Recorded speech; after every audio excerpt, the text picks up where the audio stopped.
오늘 저와 여러분들에게 주시는 하나님 말씀은 구약 성경 룻기서 제1장 15절에서 18절까지 있는 말씀입니다. 룻기서 제1장 15절에서 18절 말씀입니다.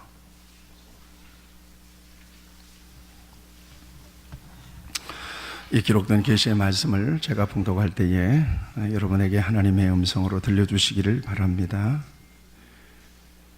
나오미가 또 이르되 보라, 네 동서는 그의 백성과 그의 신들에게로 돌아가나니 너도 너의 동서를 따라 돌아가라 하니, 룻이 이르되 내게 어머니를 떠나며 어머니를 따르지 말고 돌아가라 강권하지 마옵소서. 어머니께서 가시는 곳에 나도 가고 어머니께서 머무시는 곳에서 나도 머물겠나이다. 어머니의 백성이 나의 백성이 되고 어머니의 하나님이 나의 하나님이 되시리니 어머니께서 죽으시는 곳에서 나도 죽어 거기 묻힐 것이라. 만일 내가 죽는 일 외에 어머니를 떠나면 여호와께서 내게 벌을 내리시고 더 내리시기를 원하나이다 하는지라. 나오미가 룻이 자기와 함께 가기로 굳게 결심함을 보고 그에게 말하기를 그치니라. 아멘. 너무나 찬양대 찬양이 웅장합니다. 너무나 감사합니다. 찬양대 격려하고 우리 하나님께 영광의 박수를 올려드렸으면 좋겠습니다. 축복합니다. 오늘 어버이 주일인데 여러분들의 가슴에 꽃이 달렸네요. 하나님께서 여러분 어버이 여러분들 특별히 평강을 주시기 바라고 건강을 주시기를 바랍니다. 지금 낮 예배니까 제가 인사를 못 드리는데 찬양 예배 때는 제가 정중하게 우리 어르신들에게 제가 아들처럼 인사를 드리겠습니다. 복을 받으시기 바랍니다. 여러분 옆에 분들 축복하십시오. 축복합니다.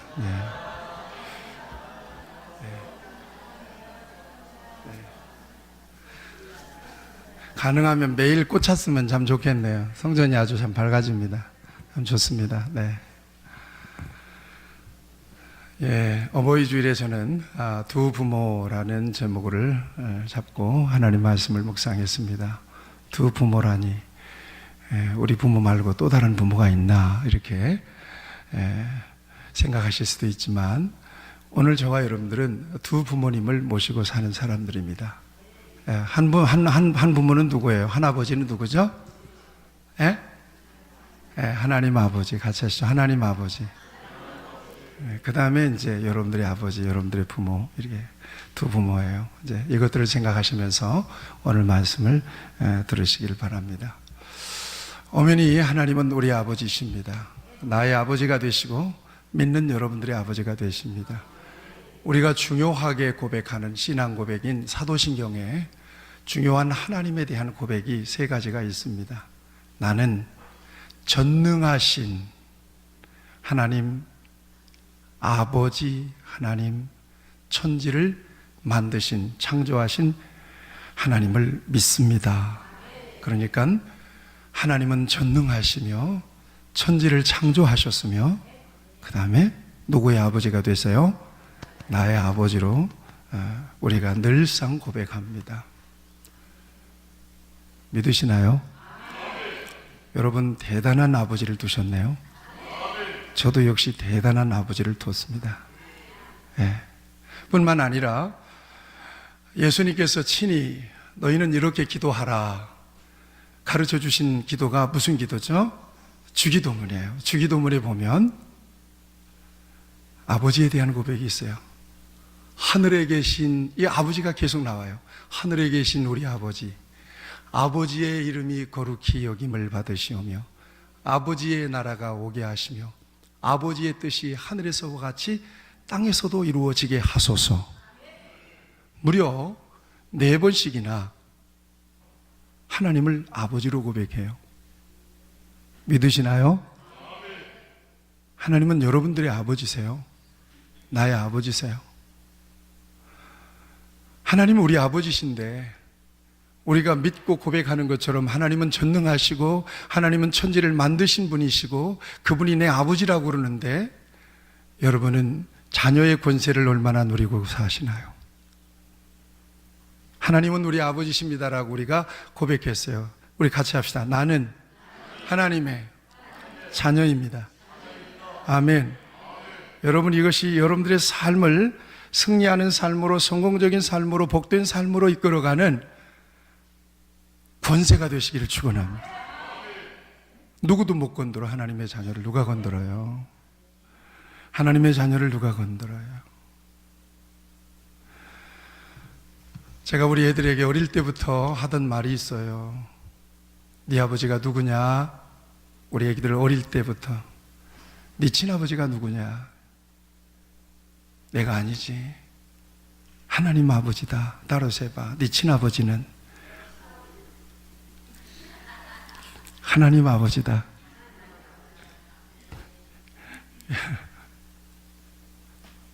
이건 뭐 아쉬운 거 있으면 네 친아버지한테 구해. 나한테 달라고 하지 말고. 힘든 일 있으면 네 친아버지한테 얘기해.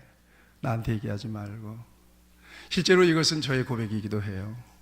하나님 나의 친아버지세요. 물론 나의 육신의 아버지가 계세요. 너무나 아쉽게도 58세에 가셨어요. 먹먹하죠. 그분은 살아있을 때 저의 의지가 되셨어요. 제가 신학교에 간다니까 신학교에 가는 것이 뭔지도 잘 모르셨어요. 그렇지만 새마을금고에서 많은 돈, 그때 한 30만 원인가 등록금을 찾아주면서 나한테 그렇게 얘기했어요. 훌륭한 주의 종이 되라고. 근데 신학교 4학년 때 돌아가셨어요. 그 소식을 듣고 집으로 가는데 얼마나 눈물이 나는지 몰라요. 아버지 장례를 치르고 난 뒤에 저는 방황했어요. 혼자 먼 바닷가에 가서 아버지의 이름을 불렀어요. 아버지. 그때 저는 사무친다는 게 뭘까? 그리움이라는 게 뭘까? 그때 아버지의 이름을 부르면서 실감했어요. 우리 아버지는 저에게 잘해주고 싶은 마음이 많으셨어요. 그렇지만 가진 게 없는데요. 돈이 없는데요. 자식에게 마음만 있지 해줄 수가 없는 거예요. 그런데 어느 날 주님은 내 안에 오셨고 내가 나의 입술로 하나님은 나의 아버지십니다라고 고백하게 되었죠. 엄밀하게 말하면 내가 하나님을 믿은 게 아니라 하나님이 내 안에 오셔서 아버지가 되어주신 거예요. 그리고 내가 하나님을 믿음으로 아버지로 고백하는 순간 하나님은 내 아버지, 내 육신의 아버지가 나에게 감히 해줄 수 없는 일들을 하나님은 몽땅 다 해주셨어요.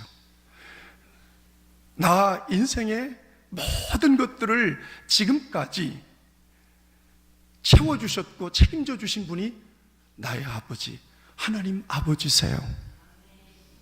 나는 하나님을 믿는 것밖에 없는데, 하나님 아버지라고 부른 것밖에 없는데도 하나님은 내 인생 전부를 책임져 주셨어요.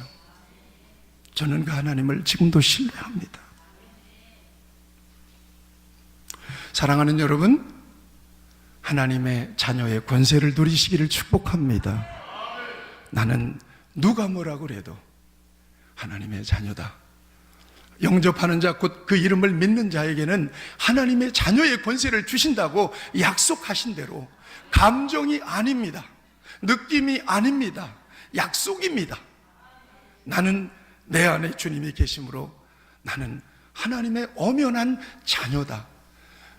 누구도 못 부르는데 나는 적어도 예수님 안에서 하나님을 아바 아버지라고 부를 수 있는 자격자로 지금 여기에 서 있는 거죠. 그런 의미에서 하나님과 늘 친밀하게 교제하시기를 바랍니다. 말씀 안에서 하나님과 교제할 수가 있습니다. 말씀은 하나님의 뜻이에요. 하나님이 나에게 뭘 요구하시는지, 나에게 뭘 원하시는지, 기록된 계시의 말씀을 통해서 하나님은 내게 말씀해 주세요. 때때로는 성령의 감동을 통해서 내게 말씀해 주세요. 그러면 나는 언제나 믿음으로 반응해야 돼요. 하나님께서 내게 말씀하시면 나는 믿음으로 반응해요. 아멘. 그러고 반응해요. 같이 하시죠. 아멘. 그 다음에 하나님과 소통하셔야 돼요. 무엇으로 소통하는 거예요? 기도로 소통하는 거예요. 하나님 아버지 부르면 하나님은 응답해 주십니다. 그래서 마태복음 7장에 보면 구하라 그리하면 너희에게 주실 것이요, 찾으라 그러면 너희가 찾게 될 것이고, 문을 두드려라 그러면 열리게 될 것이다. 그러면서 아버지를 또 들먹여요. 너희가 자식이 떡을 달라고 하면 자식에게 돌멩이를 주고, 자식이 생선을 달라고 하면 자식에게 뱀을 줄 아버지가 어디 있겠느냐. 너희가 악할지라도 자식에게는 좋은 것을 줄 줄 알거든. 하물며 하늘에 계신 너희 아버지가 구하는 자에게 좋은 것을 주시지 않겠느냐. 아멘. 엄연히 나의 아버지가 계시는데, 나를 얼마든지 가장 좋은 것으로 도우실 수 있는 내 아버지가 계시는데, 내가 아프고 슬프고 고통스럽고 괴롭고 걱정스럽고 염려가 될 때 누구를 의지한다는 말입니까? 언제든지 아버지 하나님하고 하나님을 부르면 왜 그러냐, 그러고 달려와서 나를 도와줄 텐데 내가 누구에게 아쉬운 소리를 한단 말이에요. 하나님의 자녀의 권세를 누리세요. 하나님은 언제나 좋은 것을 주시기를 원하셔요. 우리가 그렇잖아요. 여러분 시장 볼 때 자녀들 가진 부모들, 여러분들 입맛에 맞는 거 삽니까? 자식들 입맛에 맞춰서 삽니까? 소세지 하나를 고를 때도 이거 우리 애가 잘 먹는 거지 하고 골라서 애기 먹으려고 해놓고 자기도 하나 집어먹는 게 부모 아니겠어요? 나는 저 시장에서 싼 거 사도 우리 애기는 메이커 입히고 싶은 것이, 그것이 부모의 마음 아니겠어요? 하물며 하늘에 계신 너희 아버지일까 보냐. 하나님께서 우리를 얼마나 사랑하셔요? 하나님이 이 세상을 이처럼 사랑하사 독생자를 주셨으니 이는 그를 믿는 자마다 멸망하지 않고 영생을 얻게 하려 하심이니라. 우리가 아직 죄인 되었을 때에 그리스도께서 우리를 위하여 죽으심으로 하나님께서 우리에게 대한 자기의 사랑을 확증하셨느니라. 이 정도의 사랑을 우리가 받고 있어요. 그러니 저는 하나님의 이름을 부르기만 해도 하나님은 민감하게 나를 집중하신다고 봐요. 장황하게 기도하지 않아도, 멋있게 기도하지 않아도, 멋진 말을 표현을 쓰지 않아도 하나님 하고 있어도 하나님은 나를 집중하시죠. 때때로 하나님을 부르지 않고 하나님을 생각하고 눈물만 흘리고 있어도 자가 왜 운다냐, 자가 왜 그런다냐. 그리고 하나님은 우리의 마음을 살피고 우리의 삶을 살펴주시는 아버지 하나님이신 것을 믿으시기를 축원합니다. 하나님 우리 아버지시니까 하나님을 공경하시기 바랍니다. 하나님은 공경받으셔야 돼요. 하나님은 가장 높이 공경하셔야 돼요. 그러면 반드시 복을 주세요. 어떻게 공경할까요? 하나님을 사랑하세요. 성경은 분명히 말씀하고 계세요. 10계명을 주셨고 그 10계명의 첫 번째 계명은 하나님을 사랑하라는 계명이에요.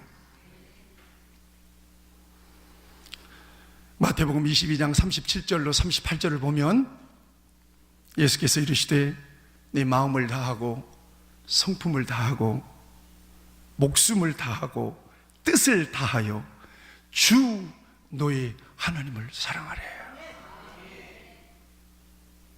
하나님을 사랑하는 데 집중하면 오늘 우리는 하나님이 원하시는 삶을 지향할 수밖에 없어요.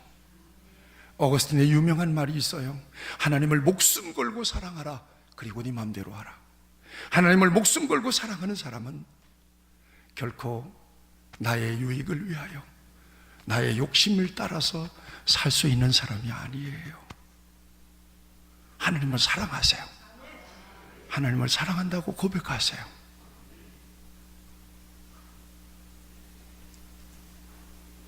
하나님을 어떻게 공경할 수 있느냐?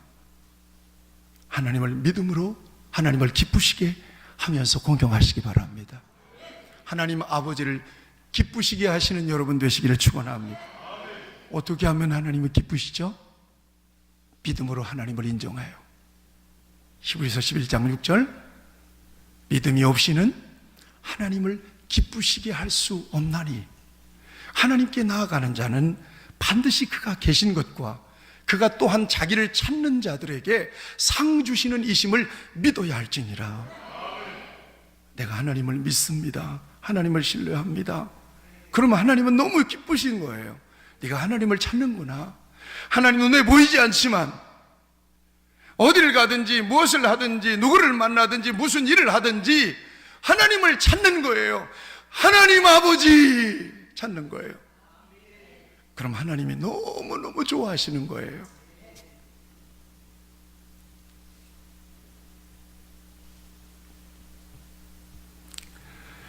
오늘 저와 여러분들에게 또 다른 부모가 있습니다. 이것은 육신의 부모입니다. 우리 어머니와 아버지 유전자 검사를 해보면 어떻게 나올까요? 저하고 99.9% 정도는. 만약에 유전자 검사에서 내가 우리 어머니 유전자가 아니라면 어떻게 된 걸까요? 큰일 나는 겁니다. 저거 실컷 보리밥이라도 먹여서 키워서 가르쳐서 목사 만들었는데 내 자식이 아니네. 여러분 생각해 보세요. 그런 일들이 많더라고요. 어떤 때는 아버지가 실컷 키웠는데 얘가 이상하게 누구를 닮았어요, 동네.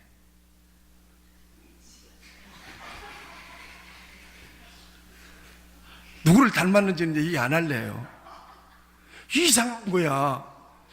내 자식하고 동네 저 사람하고 꼭 아주 상판이 꼭 닮았어. 그래서 몰래 애 유전자 검사를 해봤더니 자기 아버지인 자기 유전자가 안 나오는 거야.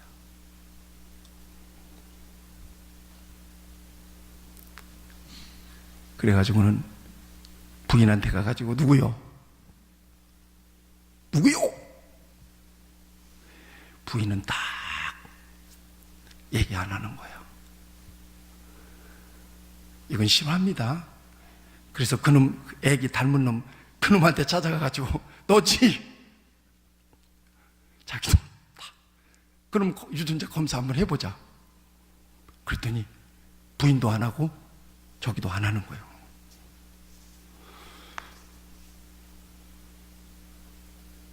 저는 누구를 닮았을까요? 우리 아버지 어머니를 닮았죠. 외모만 닮은 게 아니라 속도 닮고 정서도 다 닮았어요.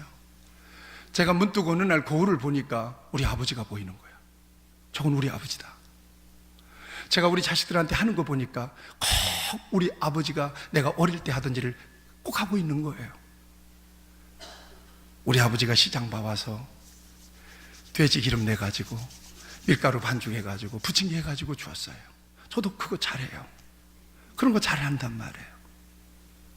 꼭 그렇게 하고 있어요. 틀림없이 우리 아버지가 하는 일을 제가 하고 있는 거예요. 여러분, 육신의 부모, 성경은 공경하라고 명령하고 계십니다. 공경하시길 바랍니다. 부부가 안 계신 분들은 어르신 공경하면 됩니다. 어르신을 공경하면 반드시 하나님의 복을 받습니다. 성경은 말씀해요. 자녀들아, 너희 부모를 주 안에서 순종해라. 이것이 옳으니라. 네 아버지와 어머니를 공경하라. 이것은 약속 있는 첫 계명이래요. 땅에서 잘 되고 장수하리라. 분명히 약속이 되어 있어요. 골로새서 자녀들아, 모든 일에 부모에게 순종하라. 이는 주 안에서 기쁘게 하는 것이라. 자리 들으시기를 축원합니다. 너무나 소중해요. 부모 계실 때하고 안 계실 때하고는 천지 차이죠. 병들어 누워 있어도 부모님이 계시면 나는 엄마가 있는 거예요. 나는 아버지가 있는 거예요. 그러나 안 계시면 엄밀하게 말하면 나는 고아예요. 우리 어머니 아버지를 상상할 수밖에 없어요. 슬픈 일이죠. 그런데 우리가 따져볼 것은 왜 첫 계명이라고 말씀하시는가? 여러분 10계명을 생각하세요.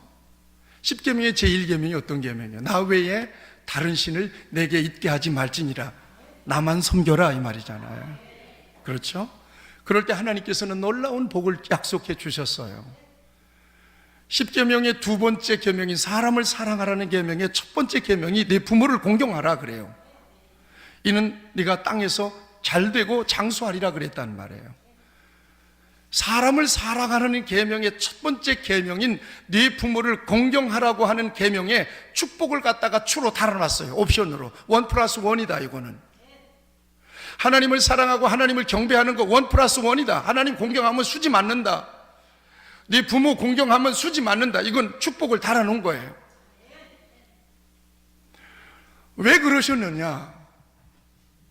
부모를 공경하는 것이 윤리적인 차원에서 이루어지는 명령이 아니라는 거예요. 그러면 목사님, 그러면 예수님도 안 믿고 하나님도 안 믿고 그저 부모만 효도하고 공경하면 하나님이 복을 주시나요?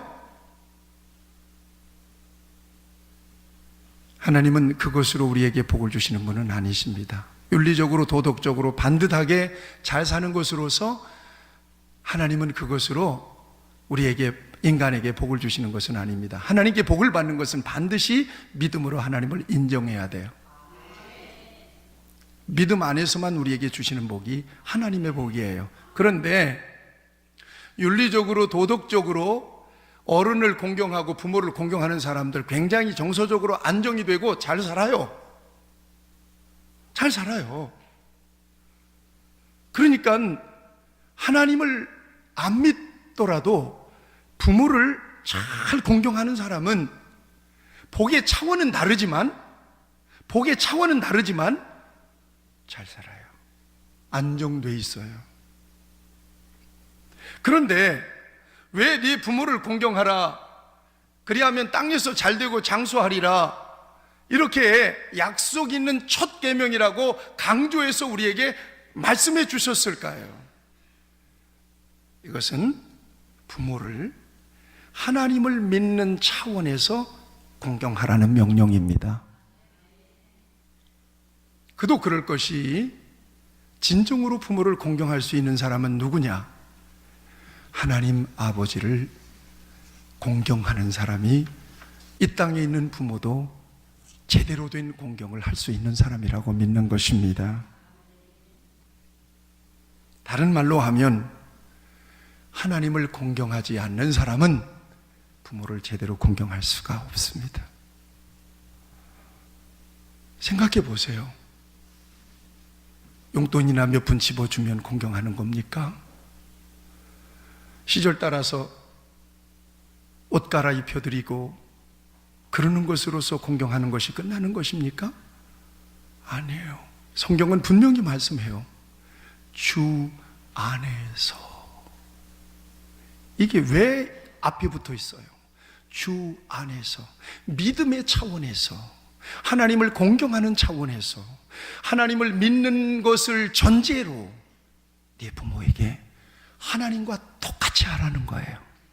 그런 면에서 이 땅의 부모는 하나님의 그림자예요.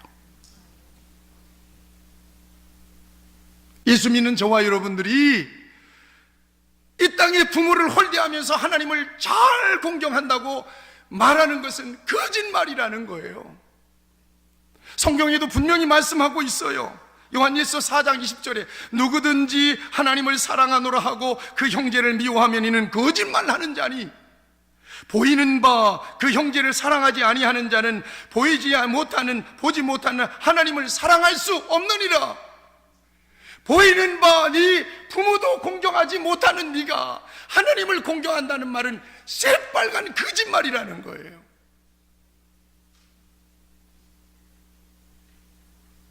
믿는 사람은 그 믿음을 전제로 주 안에서 부모를 하나님처럼 공경하는 거예요. 부모님이기 때문에 하나님처럼 공경하는 거예요. 어느 젊은 부인이 믿는 사람인데 자기 시어머니가 너무너무 상처를 줘가지고 미운 거예요. 그런데 기도가 안 돼. 근데 어느 날 교회 가는데 목사님이 그런 말씀을 하시는 거예요. 여러분들의 부모를 하나님처럼 공경하세요. 그렇죠? 여러분들의 부모가 하나님이라고 생각하세요. 근데 이 말씀에 충격을 받았어요. 그리고 나서 기도하면서 자기의 시어머니를 바라보는데 이게 웬일이에요? 예수님처럼 보이는 거예요. 그래서 마음으로 자기 시어머니를 부를 때 예수님, 마음으로 예수님 그리 지드래는 거예요. 그때부터 최선을 다해서 주님을 섬기듯이 시어머니를 봉양했는데 이게 웬일이에요? 그때부터 마음이 시원한 부드러운 아이스크림처럼 바뀌더래요.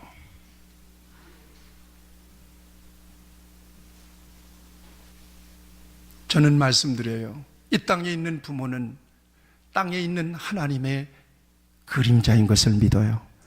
그래서 믿음으로 섬기면 반드시 하나님은 복을 주십니다. 그 결정적인 증거가 오늘 본문에 나와 있어요. 잘 들으세요. 유대 땅 베들레헴에 엘리멜렉이라고 하는 한 사람이 살았어요. 이 사람의 부인 나오미라고 하는 사람이에요. 결혼해서 두 아들을 낳았어요. 기럨, 말럨이라고 하는 두 아들을 낳았어요. 그런데 예루살렘에 흉년이 들었어요. 가뭄이 왔네요. 이방 땅 모압 땅은 풍요로운 땅이에요. 그래서 온 가족을 다 이끌고 모압 땅으로 이주를 했어요. 한동안 잘 살았는데 어느 날 엘리멜렉 가장이 죽어버렸어요. 그리고 나오미와 두 아들만 남았는데 나오미가 혼자 살면서 아들들을 키워서 그 땅에 부인들을, 아내들을 맞이해서 장가를 보냈어요. 그 며느리들의 이름은 첫째 며느리가 오르바, 두 번째 며느리가 룻이라고 하는 며느리예요. 이방 여인이에요. 그런데 이게 웬일이에요? 남편이 죽고 애들 장가 보내서 한 10년쯤 살았는데 갑자기 두 아들이 죽어버린 거예요. 그러니까 나오미 두 아들 며느리 과수댁만 셋 남았어요. 얼마나 기가 막히고 힘든 일이에요. 이방 땅에서 이민 와가지고. 그런데 상처받은 모압 땅에서 더 이상 살 희망이 생기지 않으니까 고향 소식을 들어봤어. 그랬더니 웬일이야? 흉년이 풀리고 고향 땅 베들레헴은 살만해진 거예요. 그래서 짐을 다 싸서 두 며느리와 함께 베들레헴 고향으로 가던 길에 나오미가 가만히 생각해 보니까 시어머니가 얘들을 데리고 가면 안 될 것 같아요. 그래서 길에서 이 두 며느리에게 너희들은 네 아버지 집으로 돌아가라 그랬어요. 나 혼자 간다. 나 따라가야 무슨 소망이 있냐. 나는 나이도 먹고 돈도 없고 이제 애비 죽고 새끼도 죽고 이제 실패한 모습으로 고향 가는데 너희들 나 따라오면 고생할 것이 훤하니 아직 너희들은 젊고 애도 없고 그러니 너희 집으로 가라. 나는 늙었지 않냐. 내가 남편을 만나가지고 애를 낳아서 혹 아들 둘을 낳는다고 해도 그 애들 언제 클 때까지 기다리냐. 가라. 그러니까 두 며느리가 길에서 엉엉 우는 거예요. 상황 그려보세요.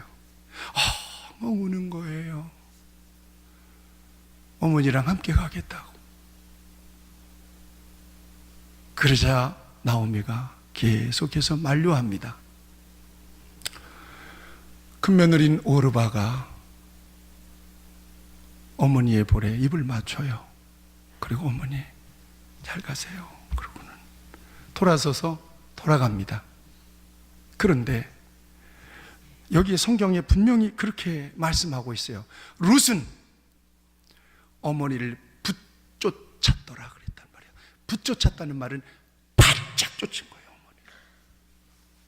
그러자 룻을 붙들고 시어머니 나오미가 너도 가. 네 형 가는데 너도 가야지.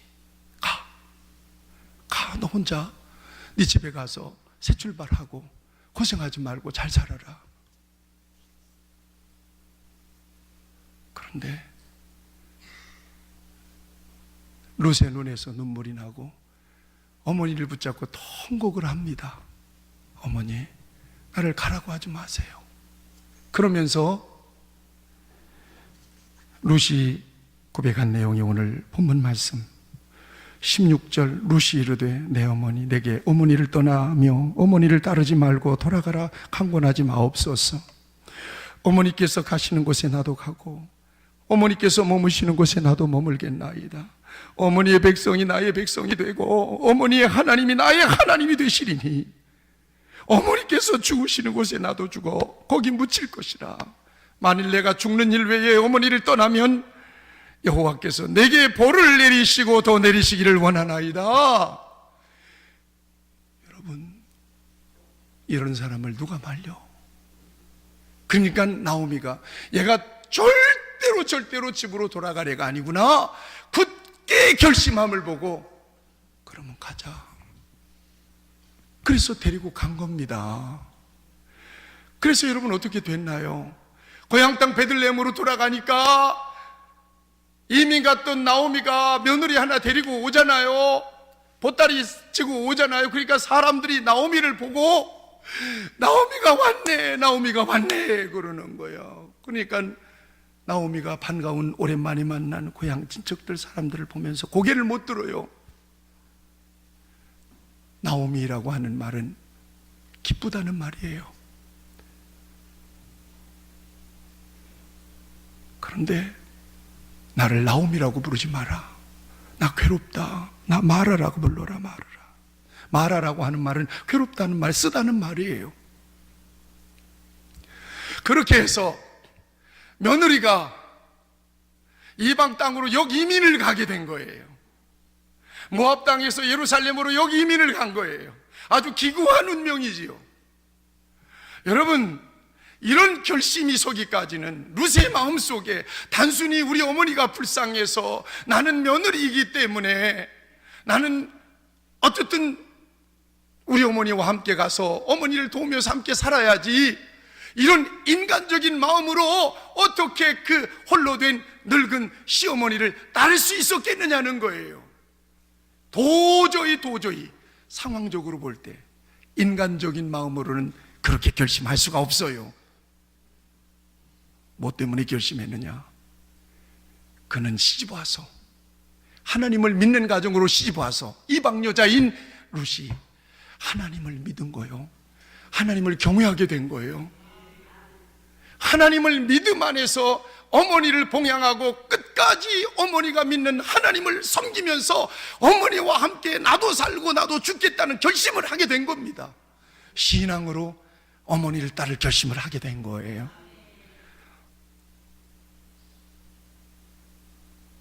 그리고 난 다음에 어떻게 됐어요? 어머니가 시키는 대로 순종하는 거예요. 야, 이삭 주워 와야지. 그래야 우리 밥에 먹고 살지. 젊은 과수댁이 농사 짓는 사람들 밭에 가가지고 이삭죽기를 해가지고 어머니를 섬겨요. 그러다가 그 지역에 유복한 보아스라고 하는 부자를 만나는데 이게 나오미의 친척이에요. 그래서 나오미가 룻의 처지를 생각하고, 야, 내가 시키는 대로 해. 곱게 단장해라. 그리고는 곱게 입고는 조용하게 그 보아스 아저씨 그 침실로 쑥 기어 들어가.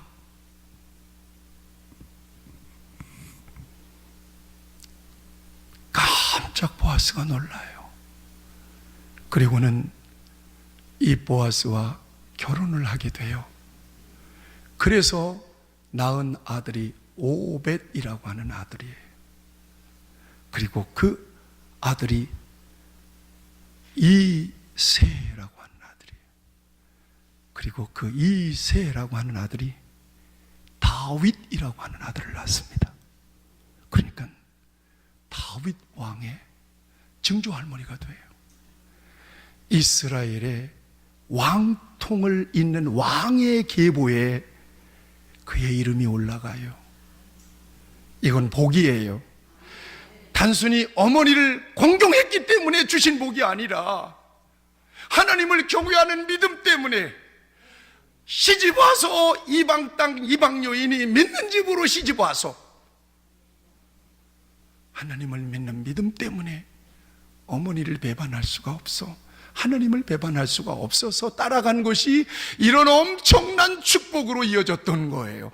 다윗 왕통을 잇는 왕의 계보에, 왕의 족보에 그의 이름이 올라갔을 뿐더러 아브라함과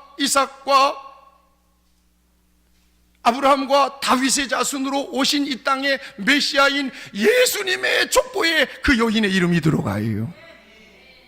이건 놀라운 축복이에요. 믿음으로 부모를 공경하시면 반드시 복을 받아요. 부모가 잘나서가 아니에요. 부모는 나보다 떨어져요. 무식하기 그지없어요.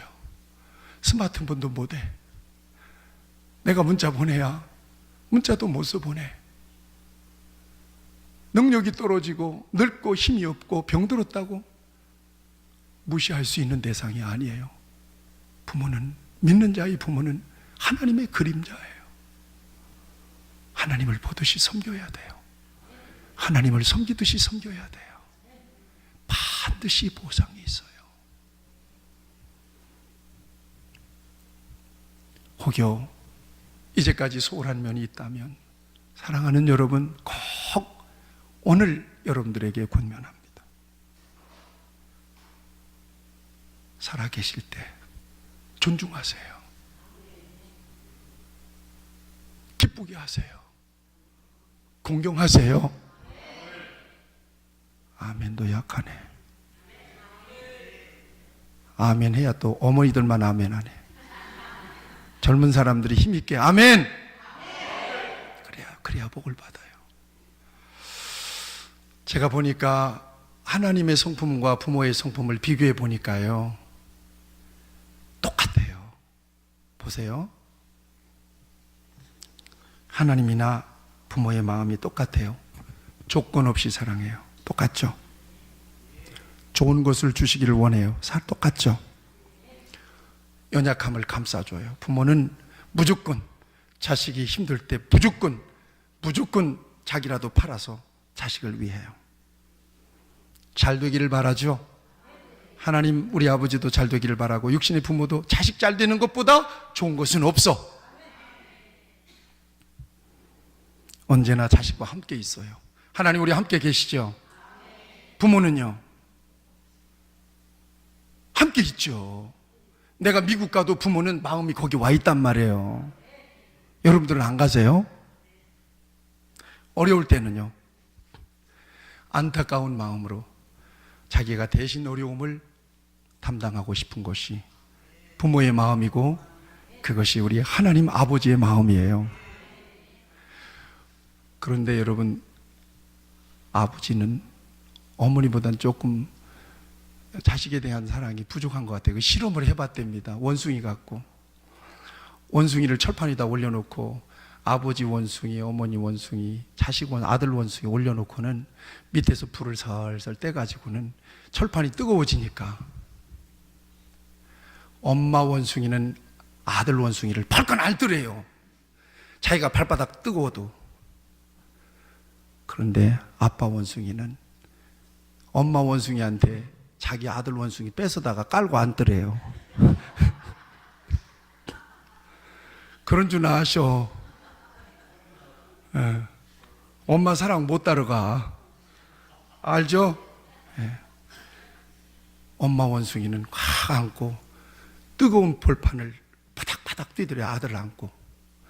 근데 못된 아버지는 엄마한테서 자식 뺏어다가 지가 방석처럼 깔고 앉아있는 거야. 죽든지 말든지. 영상 하나를 보겠어요. 어머니의 마음은 똑같다, 부모의 마음은 똑같더라. 영상 하나 보시고 오늘 기도하고 마치도록 하겠습니다. 같이 하시죠. 하나님을 공경하라, 부모를 공경하라. 여러분, 이게 부모의 마음이더라고요. 한번 영상을 좀 보세요. 조금 길지만 보겠습니다. 아버지, 여기에는 일찍이 조실부모 하신 분도 계시고 마음속으로만 부모님을 그리워하시는 분들도 계십니다. 위로해 주시기를 바랍니다.